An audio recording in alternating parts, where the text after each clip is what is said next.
Bismillahirrahmanirrahim. Assalamualaikum warahmatullahi wabarakatuh. Perkenalkan, nama saya Rahmatullah dengan NIM 210 222.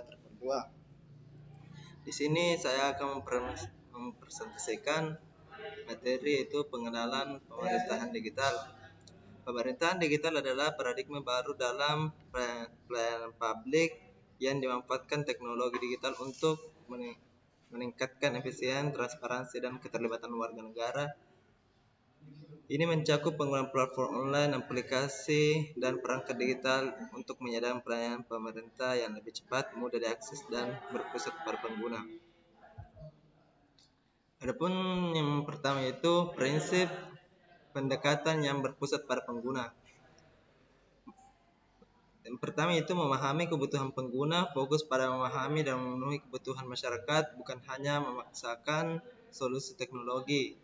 Yang kedua itu desain yang mudah digunakan, merancang layanan digital yang intuitif, sederhana, dan dapat diakses oleh semua orang.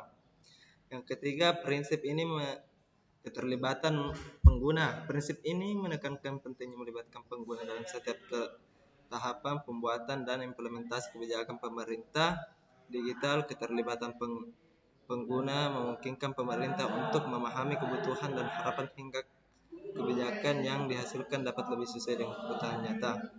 Dan adapun yang keempat yaitu pengalaman yang positif. Poin ini yaitu menjelaskan memastikan pengguna mendapat pengalaman positif saat berinteraksi dengan layanan digital pemerintah. Adapun yang kedua yaitu transparansi dan akuntabilitas. Yang pertama itu transparansi proses, mengungkapkan secara terbuka bagaimana proses pengambilan keputusan dan pencapaian hasil dilakukan di dalam pemerintahan digital. Yang kedua, keterbukaan data, menyediakan akses yang mudah bagi publik untuk mengakses data dan informasi pemerintah secara daring. Yang ketiga, pertanggungjawaban kinerja, memastikan pemerintah dapat diaudit dan bertanggung jawab atas kinerjanya dalam melayani warga negara. Yang keempat yaitu keterlibatan warga negara, mendorong keterlibatan warga negara dalam mengawasi dan memenuhi pemerintah digital.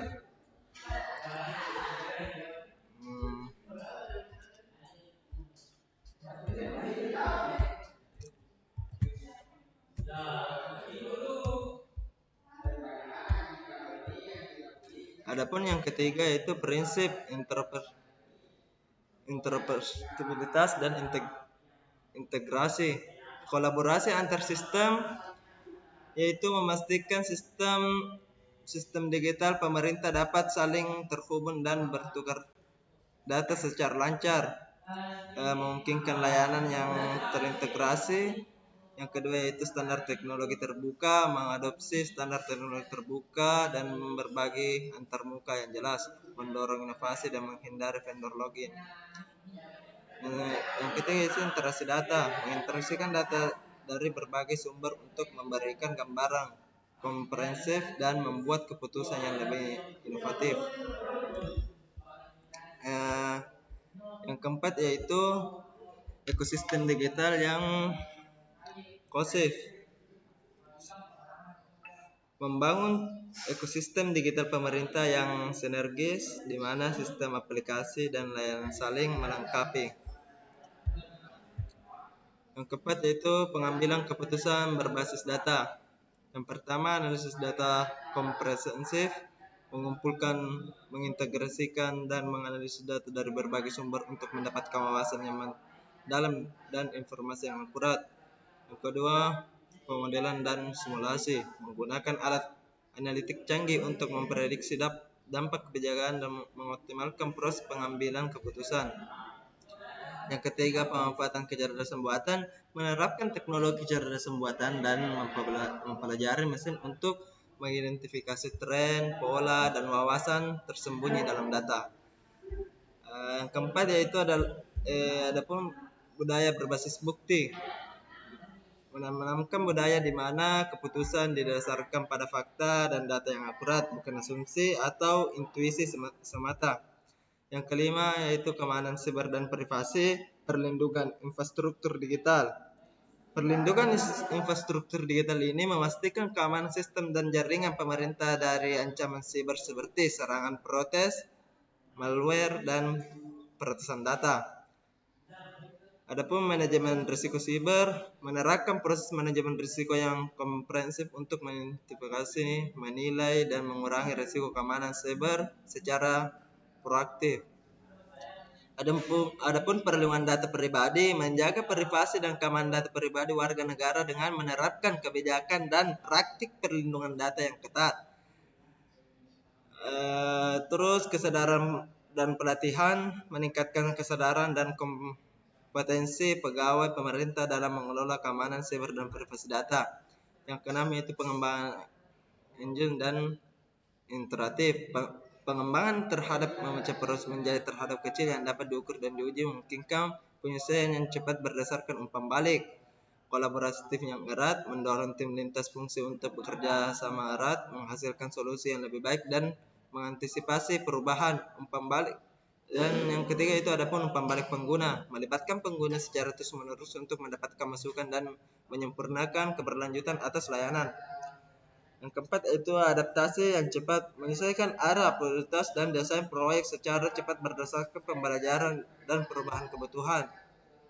Adapun keterlibatan dan kolaborasi warga negara, yang pertama itu berpartisipasi aktif masyarakat, mendorong keterlibatan aktif warga negara dalam proses pengambilan keputusan dan pembuatan kebijakan pemerintah digital. Yang kedua itu adapun umpan balik dari masyarakat, menyediakan seluruh yang mudah bagi warga negara untuk menyampaikan umpan balik, keluhan, dan saran terkait dengan pemerintah digital.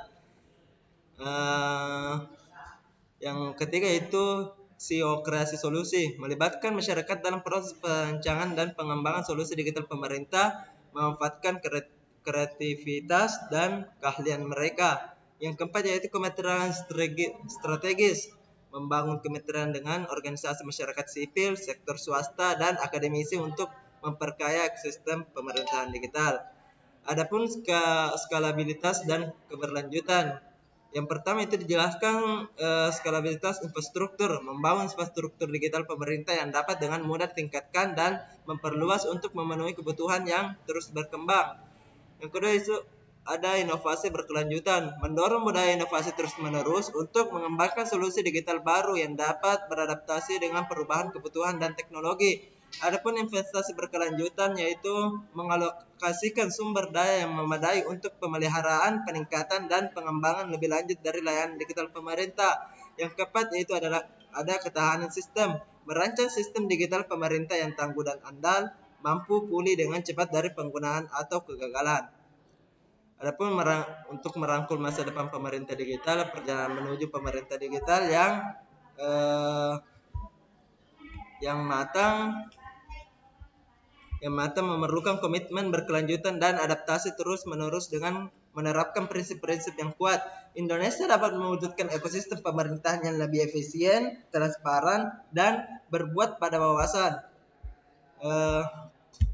Selanjutnya itu saja mungkin yang saya bisa sampaikan, lebih dan kurangnya mohon dimaafkan. Adapun sedikit pantun yang untuk penutupan dengan materi saya itu berulat seperti kolam, ikan paus pandai menyelam, dari lubuk hati yang paling dalam saya tutup presentasi dengan salam. Assalamualaikum warahmatullahi wabarakatuh.